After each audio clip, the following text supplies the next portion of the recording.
Bienvenue, La Voix de l'Amérique, service francophone vers l'Afrique. Tous les matins du lundi au vendredi à 5h30 temps universel et tous les soirs à 18h30 TU. Et sur internet à www.lavoixdelamérique.com.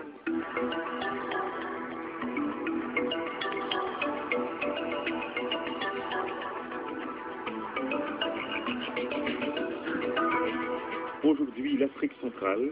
Bonjour, ici Chérubin Dorsil à Washington. Bienvenue à cette demi-heure d'information où nous parlerons aussi de l'actualité internationale. Au sommaire ce matin, crise dans l'Est de la RDC, l'ONU exhorte Kigali et Kinshasa au dialogue. D'autre part, les Tutsis congolais sont-ils menacés? Les Congolais ont vécu avec les Tutsis que nous appelions le Banyarwanda depuis des années. Et il n'y a jamais eu de sentiment anti-Tutsi au Congo. L'homme politique Georges Alula examinera la situation avec nous. Au Gabon, l'opposition réagit contre la concertation initiée par le Premier ministre Raymond Ndongsima. Nous, des organisations de la société civile regroupées au sein de statuts comme ça, qui réclament des choses au-dessus du Premier ministre, nous trouvons que la main du Premier ministre est trop courte pour la tenir. Nous écouterons un leader de la société civile gabonaise. Reprise à Brazzaville du procès de 2 avocats, nous verrons pourquoi. Nous verrons également la situation des jeunes chômeurs au Sénégal, avant de parler de la Syrie et de la vie politique américaine. En attendant de développer tous ces points, voici un bulletin de nouvelles avec Jacques Aristide. Bonjour au Congo-Kinshasa, vous venez de l'entendre, situation toujours inquiétante dans l'est du pays et selon plusieurs médias, l'ONU a déployé une dizaine de chars au nord de Goma, la capitale du Nord Kivu. De même, des chars appartenant au FARDC ont également été vus dans la même région. Des rebelles du M23, vous le savez, avaient pris plusieurs localités au Nord Kivu pendant le week-end avant de se retirer de certaines d'entre elles, comme Rutshuru, mais occupent toujours Bunagana, un important poste frontière avec l'Ouganda. Ce déploiement de la mission des Nations Unies au Congo, la MONUSCO intervient au lendemain des accusations selon lesquelles ces forces n'ont pas fait opposition à la progression des mutins, des accusations rejetées par la MONUSCO qui affirme qu'elle continuera à combattre toute menace à la population civile, y compris celle du M23. Au nord du Mali, la crise comme l'Obamacare. Merci Jacques. Vous écoutez La Voix de l'Amérique, chef Chérubin Dorsil pour aujourd'hui l'Afrique centrale.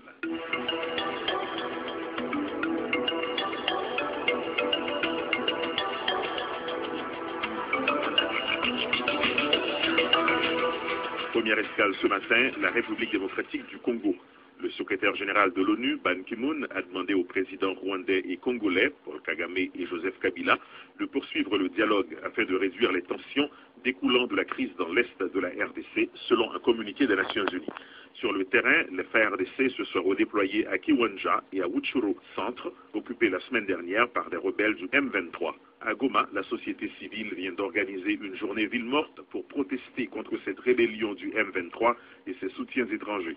Le groupe appelle à la négociation avec le gouvernement en vue de l'application de l'accord du 23 mars 2009, mais aucune réaction de Kinshasa en ce sens jusqu'à présent. Les récents développements dans l'est de la RDC ont fait ressurgir le spectre d'attaques contre la communauté Tutsi. Mais certains analystes rejettent cette possibilité, rappelant les rapports qui ont toujours existé entre les Tutsis et autres groupes ethniques au Congo.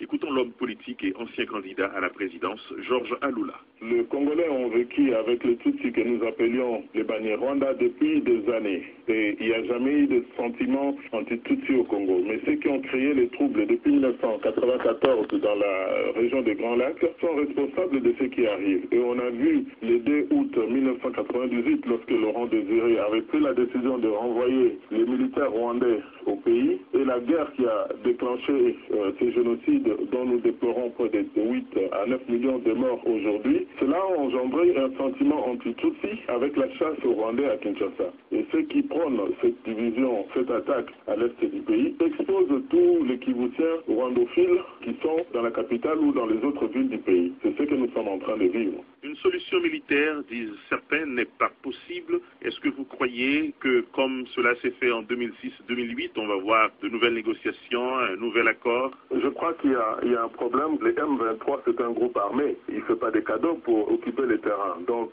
quand on utilise les armes contre les Congolais, on ne parle pas de solution militaire, Quand les Congolais veulent réagir et se défendre, on sort la proposition de dire que la solution militaire n'est pas la bonne. Et la communauté internationale doit emboîter les pas pour que la paix revienne une fois pour toutes dans l'est du pays. C'est le thème que nous avons entendu durant plusieurs marches ce mercredi à Maniema, Bukavu, à Goma, durant la journée Ville Morte. Comment comprenez-vous jusqu'à présent l'attitude de la communauté internationale, la MONUSCO en particulier? Quand New York va dire à la MONUSCO de changer clairement son mandat à un mandat militaire pour défendre le peuple congolais, avec l'utilisation de forces et des armes qu'ils ont, la situation va être différente. Alors quand vous dites New York, vous parlez des Nations Unies. La MONUSCO reçoit ce mandat du Conseil de sécurité des Nations Unies à New York, c'est-à-dire indirectement de sponsors des Nations Unies qui sont les États-Unis et les grandes puissances de ce monde. C'est eux qui donnent la directive à la MONUSCO de ce qu'ils doivent faire sur le terrain. J'ai toujours comparé la MONUSCO et sa mission avec ce que les militaires américains et alliés ont subi en Irak et en Afghanistan. Regardez le nombre de morts. Plus de 4000 Américains sont morts en Irak. Combien de soldats de la MONUSCO sont morts au Congo pour protéger un pays qui a perdu près de 9 millions d'âmes et a vu ses infrastructures totalement démolies? Ça explique que le peuple congolais, devant cette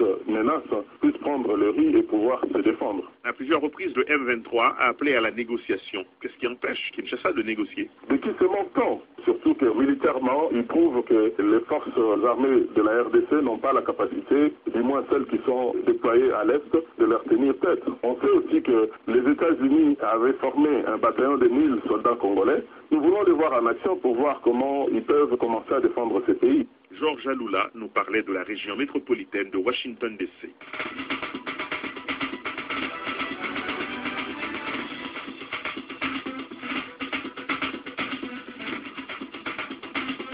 Comme chaque jour, voici à présent les témoignages des 100 citoyens journalistes en RDC. La Voix de l'Amérique s'associe à ce projet pour donner la parole aux Congolais. Retrouvez leurs messages, photos et vidéos sur lavoixdelamérique.com.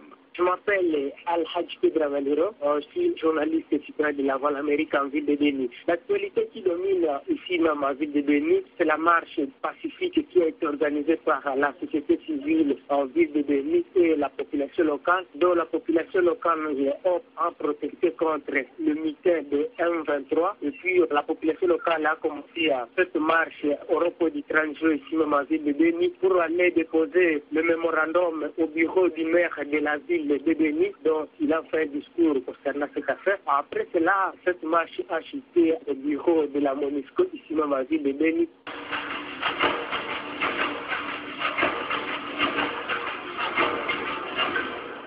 Je suis citoyen journaliste de la République démocratique du Congo dans la ville de Goma et de Bukavu. Cette ville morte a été observée en rapport avec la situation de guerre dont la population a ras-le-bol.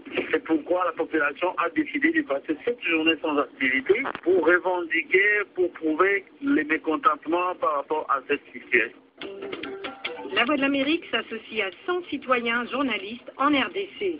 Grâce à des téléphones portables, ces observateurs seront les témoins de tout ce qui se passe au Congo. Retrouvez leurs messages, photos et vidéos sur la page Facebook 100 citoyens journalistes et sur notre site www.lavoixdelamérique.com. Mais aussi leurs témoignages tous les jours dans nos émissions destinées à l'Afrique centrale. Cap maintenant sur le Gabon, où le chef du gouvernement a lancé un effort dit de concertation.